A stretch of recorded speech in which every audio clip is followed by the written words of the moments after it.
Thank you, everybody. Please have a seat. Have a seat.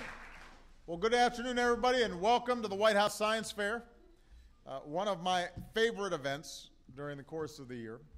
And I just had a chance to see some of the outstanding exhibits that have been put forward by some of these amazing young people. And let me just start by saying, in my official capacity as president, this stuff's really cool. And I want to thank these incredible young people for explaining to me what the heck is going on. Every one of you is enormously talented, obviously, but there's also a community of people who helped all these young people succeed, dedicated teachers who believed in them, and challenged them to do even more. All of them have loving parents and mentors and family. So I want to not only give the young people a big round of applause, but all the parents and teachers and principals and everybody who was involved. Give yourselves a big round of applause as well.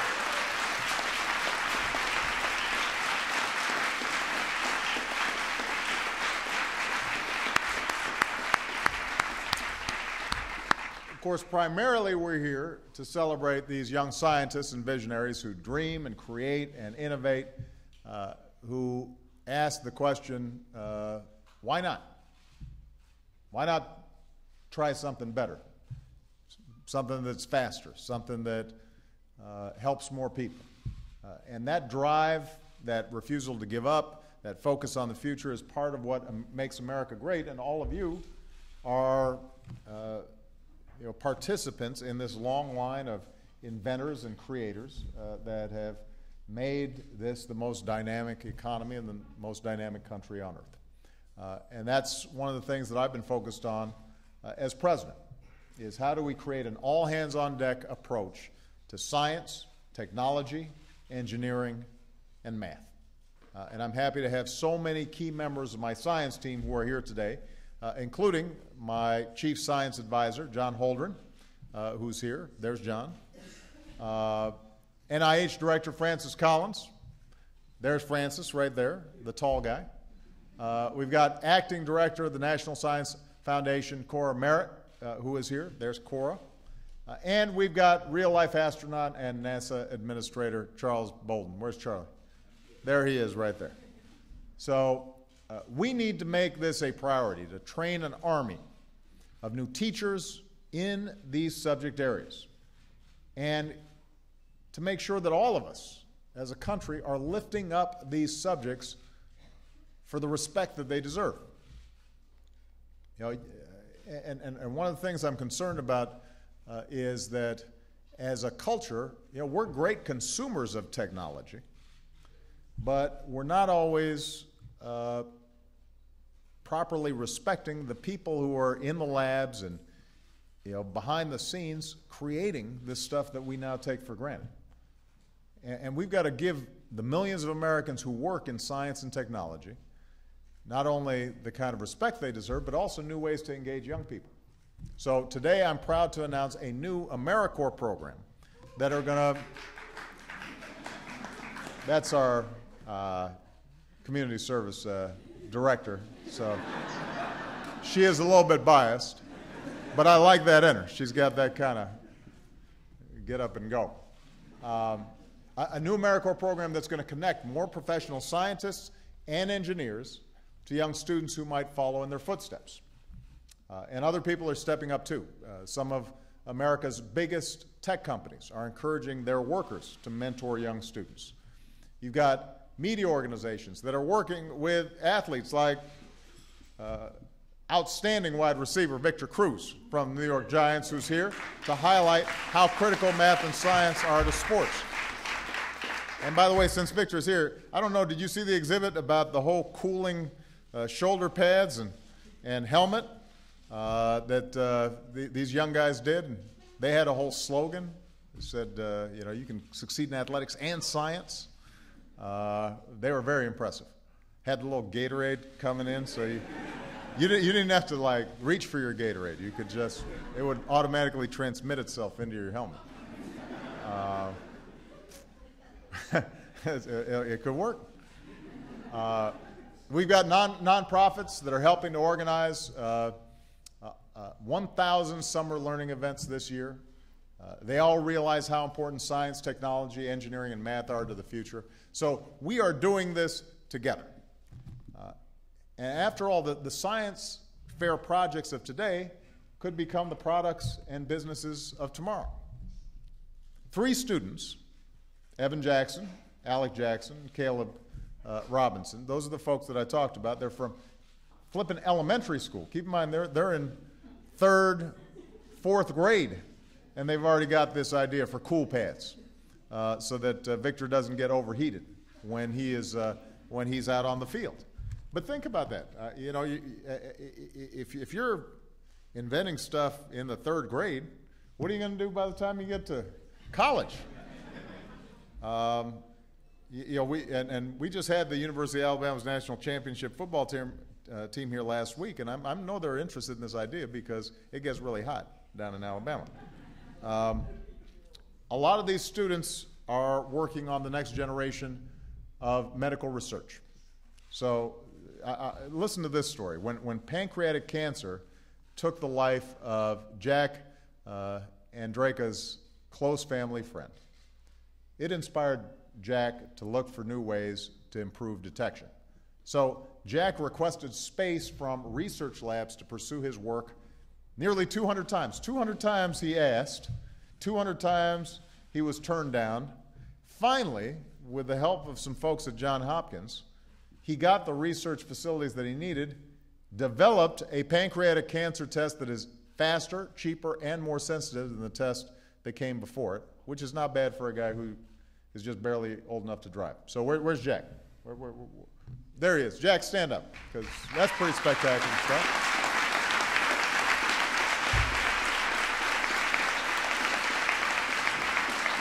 That's great work. I know what you guys were doing when you were juniors in high school. That's what Jack's doing. Better than I was doing, I promise you. Now, today is not just the 3rd White House Science Fair, it's also the 43rd Earth Day. So I want to give a special shout out to all of the young people who participated, who focused their attention on how to harness cleaner forms of energy and how to create more energy efficiency. So we've got young people like Caleb Meyer. Where's Caleb? Caleb's way back there. Stand up, Caleb, so we can see you.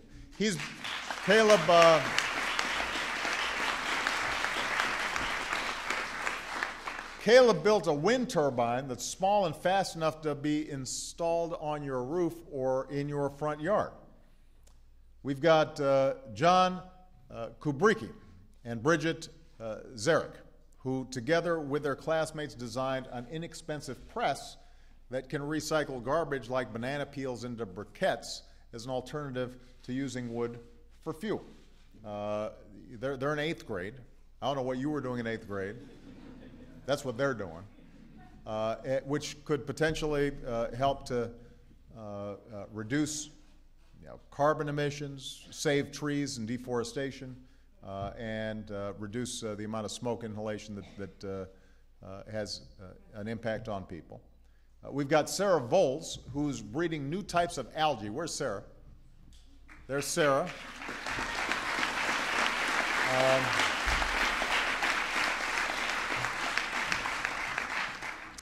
Sarah is breeding new types of algae.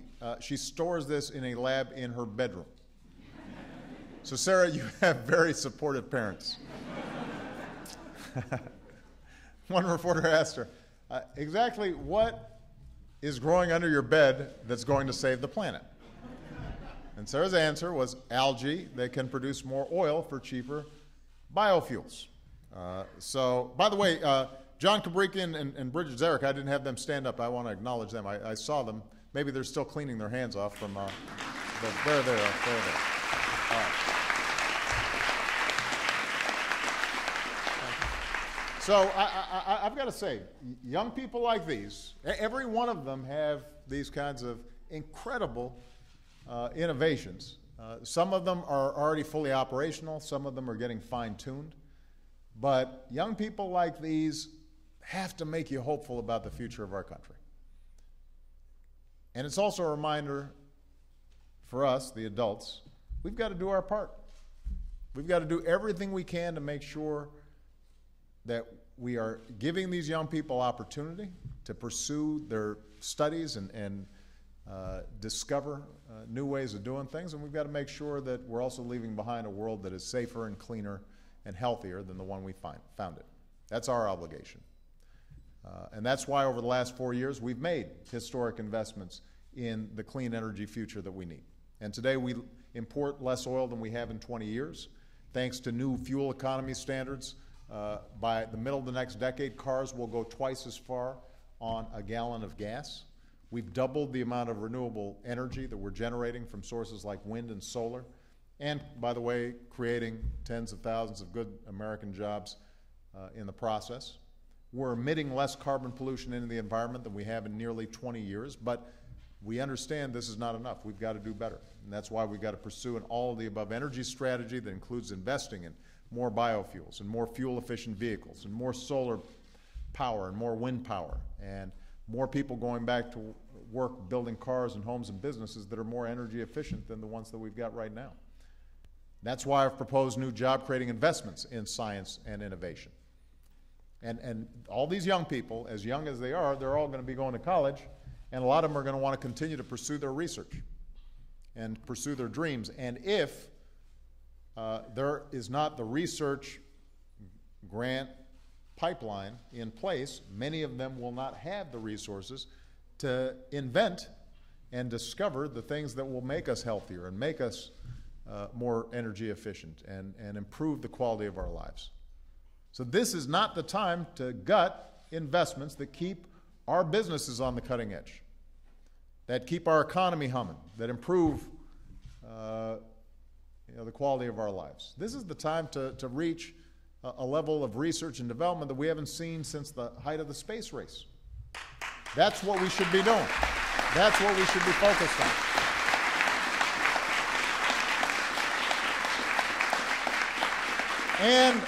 And that should not be a partisan idea. I mean, America's always been about discovery and invention and engineering and science and evidence. That's who we are. That's in our DNA. That's how this country became the greatest economic power in the history of the world. That's how we were able to provide so many contributions to people all around the world with our scientific and medical and technological discoveries. And that's what these young people here are all about. And if extraordinary young people like all of you can use your talents to shape the future for our families and our communities and our countries, we've got a responsibility to make sure that they've got the tools to do it. So I want to thank all the Science Fair winners, not only for the work that you guys are doing, but also the example that you're setting for your peers and also for your adults, the adults that are in your lives. We could not be prouder of you. And I want you to keep up your incredible work.